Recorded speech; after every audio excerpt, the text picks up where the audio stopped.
Halo guys, ayo siapa di sini yang masih bingung tentang metodologi penelitian kualitatif dalam risetologi, di mana risetologi merupakan studi yang sistematis kritis mengenai konsep doktrin dan praktikal keagamaan dengan fokus pada pemahaman tentang Tuhan, iman, dan ajaran agama. Riset ini melibatkan berbagai disiplin ilmu seperti sejarah, filsafat, etika, dan sosiologi dalam memahami teks. Nah, dalam konteks penelitian kualitatif, riset teologi sering menggunakan metodologi seperti wawancara, observasi, analisa dokumen untuk menggali pemahaman dan sebagainya, teman-teman. Tujuannya adalah untuk mendapatkan wawasan yang mendalam tentang bagaimana ajaran praktikal keagamaan mempengaruhi kehidupan sehari-hari dan interaksi sosial. Nah, jenis metodologi berbasis kualitatif ini adalah pendekatan penelitian yang menekankan pemahaman mendalam terhadap fenomena sosial, perilaku, pengalaman manusia. Nah, dalam studi kasus melibatkan analisa mendalam terhadap satu atau beberapa kasus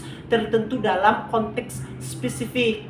Nah, seperti yang pertama wawancara mendalam, yang kedua observasi partisipatif, yang ketiga etnografi, keempat analisa konteks kualitatif, yang kelima fenomenologi. Nah, metode berbasis kualitatif ini sangat berguna untuk memahami konteks makna dan kompleksifikasi fenomena sosial. Tujuannya metode berbasis kualitatif ini adalah untuk memahami dan menggali makna, pengalaman, dan perspektif individu atau kelompok dalam konteks sosial dan budaya tertentu. Salah satu beberapa tujuan utama dari metode berbasis kualitatif ini, yang pertama memahami fenomena secara mendalam, yang kedua menggali pendalaman subjektif, dan yang ketiga menjalankan konteks sosial dan budaya, dan yang keempat mengklasifikasikan pola dan tema. Kelima, mendapatkan perspektif beragam. Yang keenam, mengembangkan teori dan konsep baru. Yang ketujuh, memberikan suara kepada pas. Yang kedelapan, menjawab pertanyaan penelitian yang kompleks.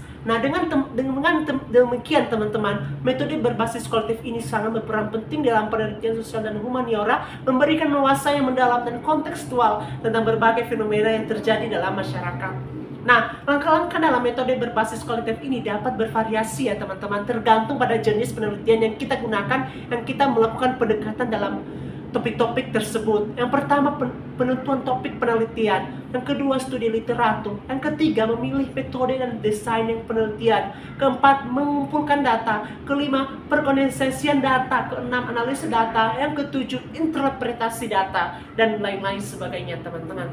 Nah, langkah-langkah ini memberikan kinerja kerja yang dapat diadaptasi sesuai dengan kebutuhan teman-teman semua. Contohnya dalam sebuah kasus dalam teologi ya, pengalaman spiritual dalam komunitas jemaat.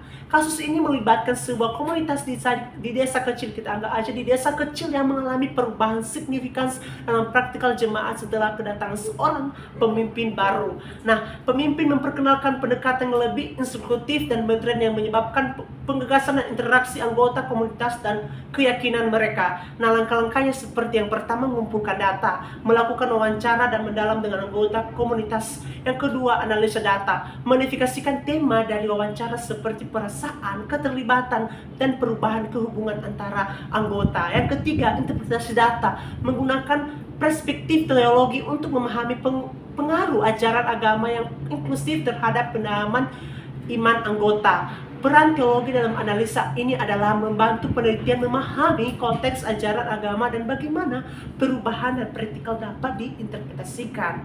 Ini juga mungkin memperkenalkan untuk memahami makna spiritual dan pengalaman anggota komunitas dan membandingkan ajaran baru dengan ajaran tradisional serta mengekspresikan etis dan perubahan tersebut. Nah, teman-teman, sekian saja dari saya. Kalau ada yang masih bingung bisa di komen. Terima kasih. Bye.